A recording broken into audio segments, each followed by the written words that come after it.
Informação especializada, influente e confiável. Podcast MIT Technology Review Brasil.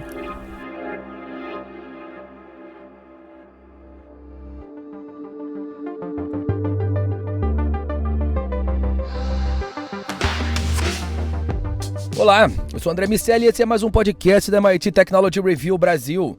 Hoje eu, Rafael Coimbra e Carlos Aros vamos falar sobre o futuro das proibições e banimentos do TikTok.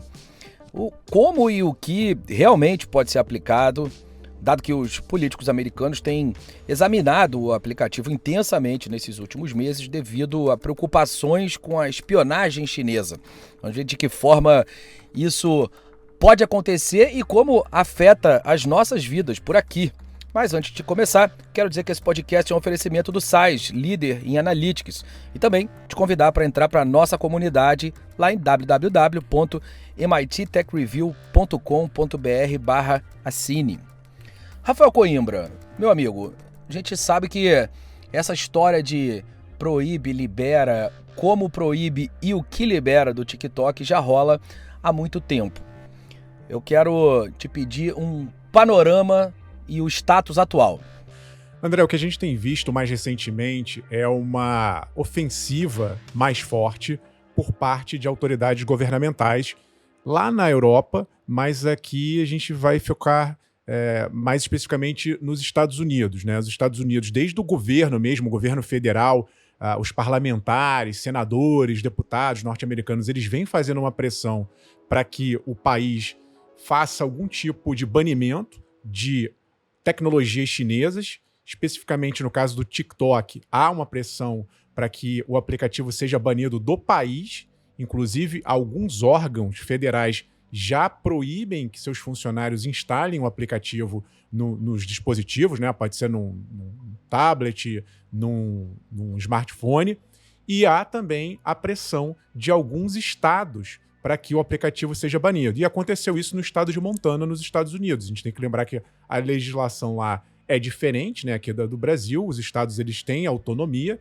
e foi banido. Na verdade, foi aprovada essa decisão e ela vigora a partir do 1º dia de janeiro de 2024. Então, ainda há um tempo de adaptação, mas fato é que quem estiver no estado de Montana, a partir do ano que vem, não vai mais poder usar o TikTok. Tem toda essa briga, André, política que a gente tem visto entre Estados Unidos e China, que, na minha avaliação, transcende a questão específica de redes sociais ou de um aplicativo. Se a gente for lembrar, né, lá desde 2020, ainda no governo Trump, lá em 2019, já tinha uma discussão de banimento de algumas tecnologias, como, por exemplo, do 5G da Huawei e de outras empresas chinesas. Os Estados Unidos começaram a impedir que empresas norte-americanas vendessem equipamentos, chips e outros dispositivos para a China. Então tem ali uma briga geopolítica digital por trás disso tudo. Mas no caso especificamente do TikTok, o que eu acho interessante e fiquei pensando é como eles vão conseguir fazer esse tipo de banimento. Porque uma coisa é algo como a gente viu aqui no Brasil, no caso do Telegram e do WhatsApp também, uma decisão judicial pedir para as operadoras, determinar que as operadoras de telefonia bloqueiem e assim como as lojas da Apple e do Google, retirem esses aplicativos dos seus espaços, dos seus ambientes. Então você consegue ainda que fazer indiretamente um bloqueio nacional. Mas como é que a gente faria isso num estado, né? A pessoa está num estado ali que faz ali divisa com o estado de Montana, nos Estados Unidos. Ela está com o aplicativo instalado no telefone dela. Ela faz o quê? Ela desinstala, entra no estado, depois ela sai e reinstala o aplicativo. Isso não está muito claro. Ainda não existe uma forma de geolocalização para que se faça esse bloqueio. Então é muito... chama atenção na teoria a medida, e é uma medida dura, mas eu fico me perguntando se na prática isso será possível de ser feito. Pois é, a gente não tem evidências de que realmente o TikTok entregue os dados ao governo chinês, ou pelo menos não na escala que os políticos americanos de alguma maneira reivindicam ou refletem. Só que essas essas proibições elas estão acontecendo e até o presidente Biden sinalizou que é possível ou é viável que haja uma proibição nacional caso os legisladores entendam dessa forma, né? Caso os poderes americanos entendam dessa forma. Não é a primeira vez que os Estados Unidos pressionam o TikTok. Houve recentemente um depoimento no Senado americano. O Senado americano sistematicamente chama, a gente viu isso acontecer com o Zuckerberg, viu acontecer recentemente com o Sam Altman também.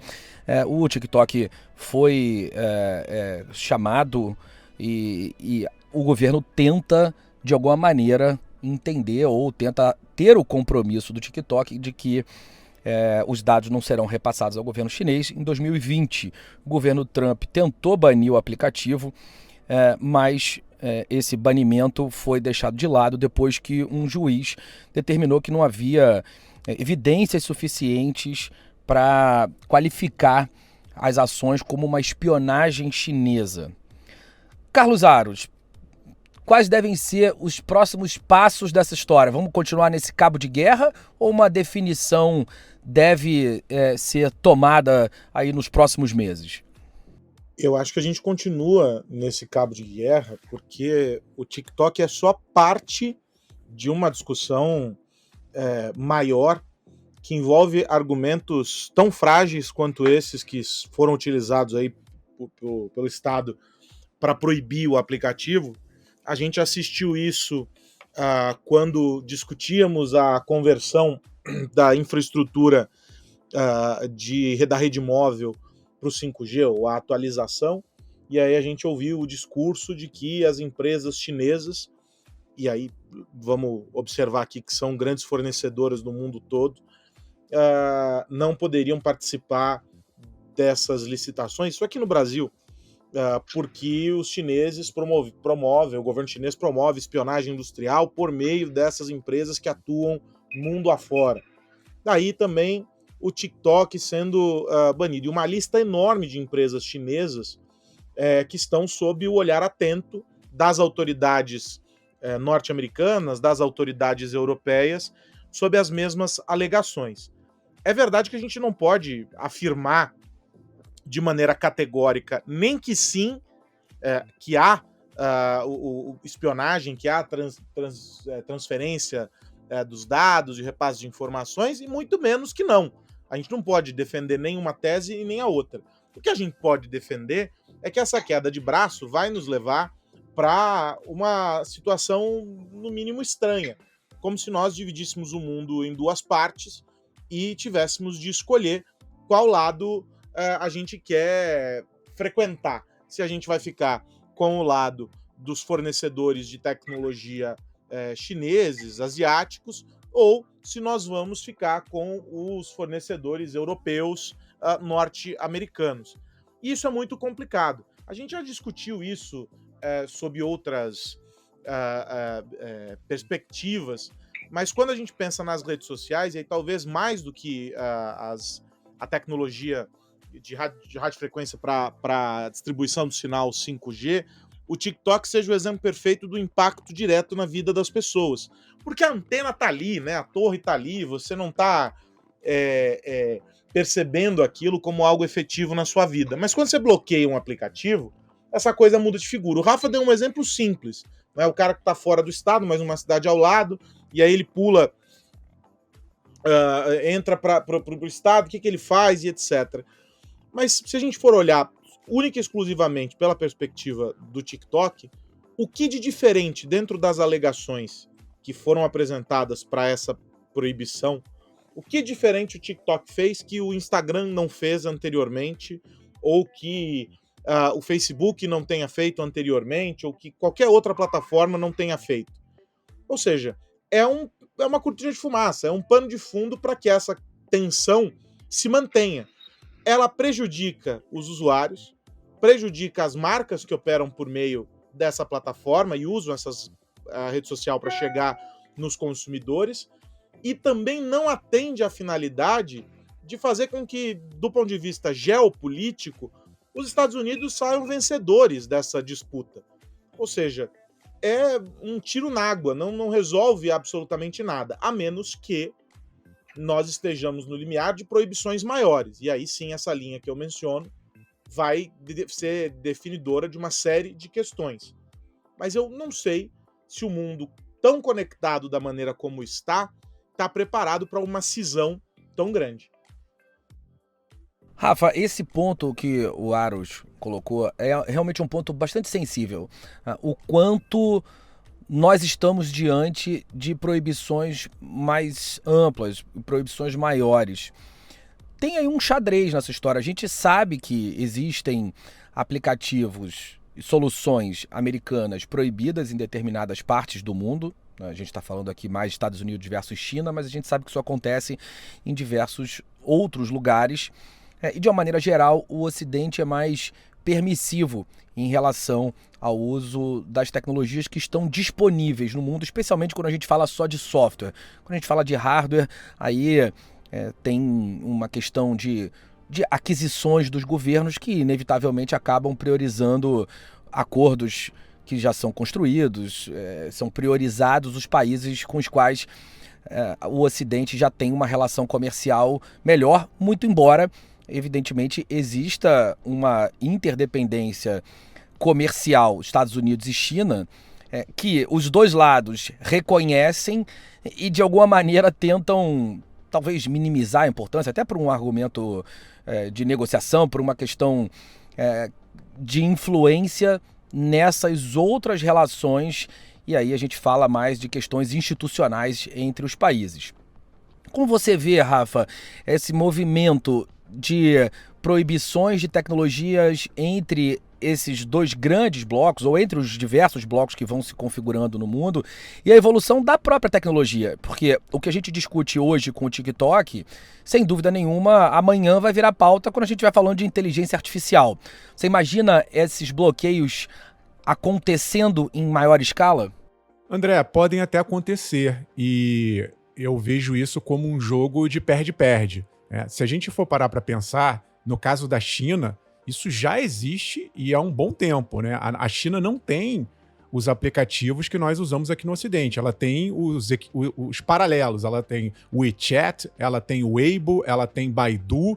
Tudo isso rolando dentro de um país que é extremamente populoso. Então a gente tem que levar em consideração que um país que tem muita gente, ele pode se dar ao luxo de fazer ali um bloqueio. Eu não tô dizendo que isso é bom, estou dizendo do ponto de vista comercial, ou para que essas redes funcionem, ter 1,4 bi de pessoas faz sentido. Você pode se dar ao luxo de criar ali uma grande muralha digital, que é o que a China faz, impedindo que os aplicativos ocidentais trafeguem ali e criando suas próprias soluções. Até agora, está dando certo e faz sentido para eles. Para outros países, a coisa começa a complicar, porque, veja, são negócios que dependem de consumidores, para que o tráfico, né, de informações aconteça, para que a atenção seja retida e para que se gere publicidade, que é a base de muitos desses negócios, publicidade e venda de comércio eletrônico. Se você começa a restringir demais o escopo, você vai ficar provavelmente isolado numa ilha digital. Dá para fazer isso? Dá para fazer isso. Só que aí a gente corre esse grande risco de uma splinternet. Imagina, daqui a pouco cada país vai ter a sua internet. A Rússia também tem um projeto, inclusive, para fazer esse fechamento com hardware. Alguns países mais autocratas começam a querer dominar e fechar essas janelas de tal maneira que elas querem ter um controle do software e do hardware, e aí a gente vai ter um mundo que é exatamente o oposto do que se queria, se desejava ali na criação da internet, que é um mundo conectado, um mundo em que as informações trafegam o mais possivelmente de forma livre. E isso está começando a não acontecer. Então eu vejo isso como uma grande preocupação. E aí, só para dar um exemplo e não ficar no caso do TikTok, tem um problemão para todas essas grandes empresas de tecnologia. Recentemente, a Meta foi multada, levou a maior multa da história da Europa, da União Europeia, porque as autoridades europeias estavam considerando que a Meta estava enviando informações pessoais, né, dados de pessoas ali que estão na Europa para os Estados Unidos. E aí pergunto, né? Eu entendo que tem que ter essa preocupação, é óbvio que essas empresas têm que ser fiscalizadas, mas como é que você monta uma rede global, né? No caso da Meta, ela tem Facebook, Instagram e WhatsApp. O Facebook ainda é a maior rede social do mundo. Como é que você monta uma rede com bilhões de pessoas conectadas e, ao mesmo tempo, exige-se que os dados fiquem retidos ou tratados ou armazenados, seja lá o que for, num determinado país? Essa equação, ela está sendo revista agora e está dando uma dor de cabeça para essas empresas. TikTok tem essa pretensão, nasce na China, mas se espalha pelo mundo. Aqui no Brasil temos TikTok, nos Estados Unidos também é forte lá. Como é que você faz essa equação? Eu acho que é preciso, portanto, que as autoridades nacionais pensem muito bem estrategicamente nos ganhos e nas perdas. Eu acho que esse tipo de cisão tende a gerar mais perdas do que ganhos no longo prazo. Carlos Aros, e o Brasil nessa história toda? Como você enxerga a participação brasileira nesse xadrez? Lembra do meme do John Travolta, André Miceli? Meio perdidão, né? Olhando assim pro lado. Esse é o Brasil em meio a toda essa discussão, porque nós dependemos de um e de outro, né? Em diferentes aspectos, em diferentes segmentos. Do ponto de vista tecnológico, talvez hoje a aproximação com a China seja estratégica se nós soubermos aproveitar essa aproximação, e aí há um bocado de empresas chinesas tentando chegar aqui, algumas já fincando bandeira e explorando o mercado brasileiro, mas o Brasil precisa saber fazer isso de maneira que se beneficie, que não seja só utilizado como um galpão para que se construam os negócios, uma vez que deixe de ser interessante, a empresa levanta acampamento e vai para outro canto. O Brasil precisa criar essa via de mão dupla. É necessário, portanto, que o Brasil passe a se posicionar de maneira mais firme em alguns tópicos, como, por exemplo, a troca de conhecimento, né, de tecnologia e etc., mas, sobretudo, na questão dos dados. A gente avançou bastante nos últimos anos com esse debate, mas ainda é uma discussão que caminha de lado. A gente não conseguiu alcançar toda a dimensão desse debate, que é bem verdade dizer, é dos mais complexos. Mas o Brasil é isso. Ele olha de um lado, olha do outro, é refém dos interesses das relações com os dois países e acaba tentando não se posicionar.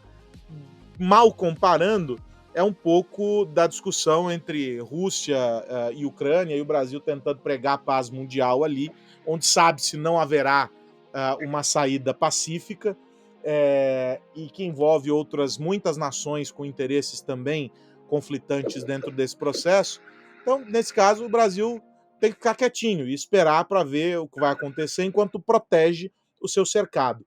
Ainda há um sem número de fragilidades aqui dentro, não só do ponto de vista regulatório, mas estruturais, que nos faz ter que olhar para dentro e fortalecer melhor o nosso ecossistema antes de querer partir para a briga ou para comprar um lado dessa história.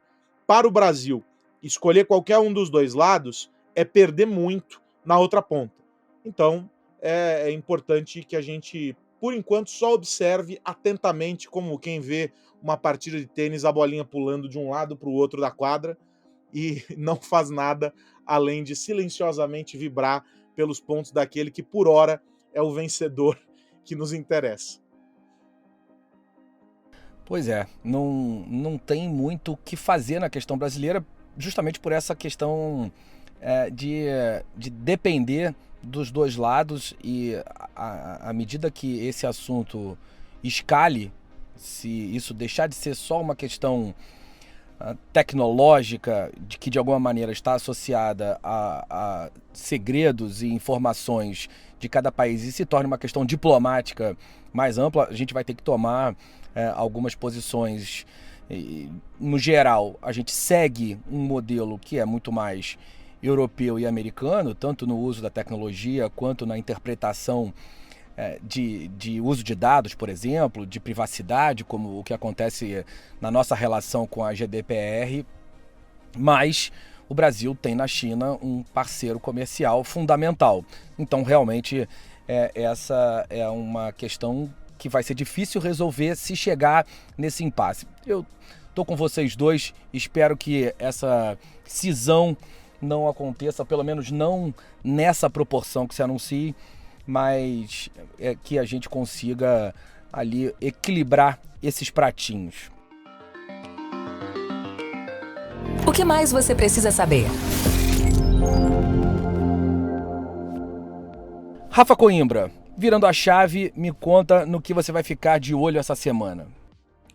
André, estou de olho nos próximos passos do nosso marco legal das criptomoedas. A gente for lembrar, no fim do ano passado teve a aprovação dessa lei. É uma lei que não é completa, mas que já dá ali algumas orientações gerais importantes, sobretudo na questão do combate à lavagem de dinheiro.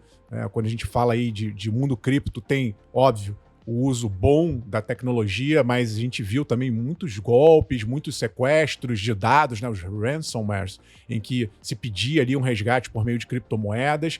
E eu acho que o marco legal ele vem a ajudar nesse sentido. Também muita gente fraudulenta usando criptoativos para lavar dinheiro, e aí surge, aprovado esse marco legal no fim do ano passado. E aí, como em quase toda a lei aqui no Brasil, tem ali um período de adaptação. Então foi dado um período de adaptação de 6 meses para que as instituições, as pessoas consigam se organizar e entrar trabalhando dentro desse novo marco legal. E essa data, André, vai ser agora nesse mês, dia 19 de junho.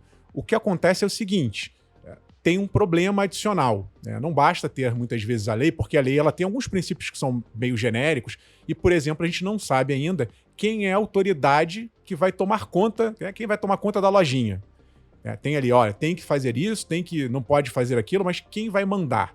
E aí tem uma discussão que ainda não está definida, se vai ser o Banco Central, se vai ser a Comissão de Valores Mobiliários, se vai ser o COAF, talvez uma dessas instituições, ou talvez uma combinação de autoridades aqui no Brasil que possam fazer isso funcionar, punir, vigiar e estabelecer regras adicionais para que a coisa flua de maneira interessante e que a lei seja aplicada de fato. E há uma expectativa de que essas regras, né, ou essa autoridade complementar, ela seja anunciada ainda essa semana.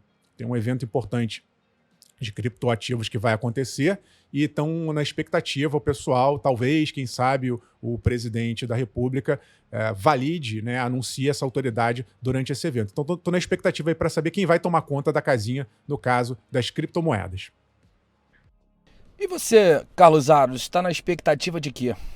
Olha, eu tenho acompanhado a discussão sobre o déficit de profissionais de TI e esse é um tema que vem preocupando. Quando a gente vai recortando as áreas e a gente olha especificamente cibersegurança, a coisa fica muito complicada, porque ao longo dos últimos anos, e não estou falando de década não, né? Estamos falando aí de 1, 2 anos, 3 anos se tanto, houve um aprofundamento das necessidades, um aumento severo de habilidades que precisam ser formadas ou desenvolvidas pelos profissionais, e essas habilidades não estão fáceis, não estão aí à disposição no mercado. É preciso forjar. E o Google lançou um estudo, divulgou um levantamento que mostra que o Brasil vai ter um déficit de mais de 500 mil profissionais de TI até 2025. Aliás, esse levantamento é um dos destaques da nossa newsletter dessa semana. Para quem quiser conferir, é só assinar lá no nosso site a newsletter da Technology Review. E o ponto-chave ali é o que sempre surge em toda e qualquer discussão. Esse último final de semana eu participei do NFT Brasil, que teve a primeira edição realizada na Bienal aqui em São Paulo, reuniu um monte de gente bacana para falar sobre tokens, falar sobre blockchain, enfim, discussões interessantes. E num dos painéis que eu tive a oportunidade de participar, a discussão era como romper a bolha. E aí o fim da discussão foi, bom, precisamos trazer a tecnologia e o ensino lógico para dentro das escolas, para que já essas gerações que vêm passem a pensar e a entender o mundo digital sob outra lógica. E aí qual não é a surpresa quando a gente olha o levantamento do Google for Startups e vê que é justamente essa a conclusão.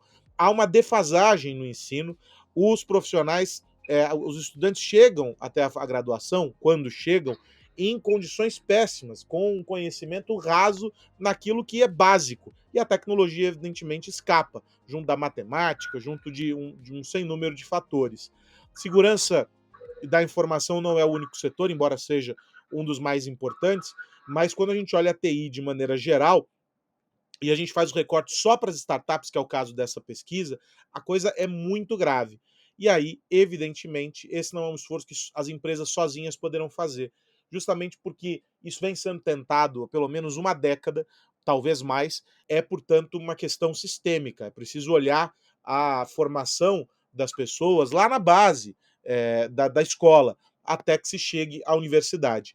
Nós temos um sinal de alerta que já está muito evidente e que precisa ser observado por todas as partes da sociedade. As empresas, e quem trabalha em grandes empresas sabe que o esforço tem sido enorme, mas elas sozinhas não vão conseguir fazer a parte delas. E aí esse é o triste registro da falta de profissionais de TI, justamente porque nós estamos deixando escapar oportunidades importantes de remodelar o sistema de ensino e focar naquilo que é condicionante para o desenvolvimento do país no futuro.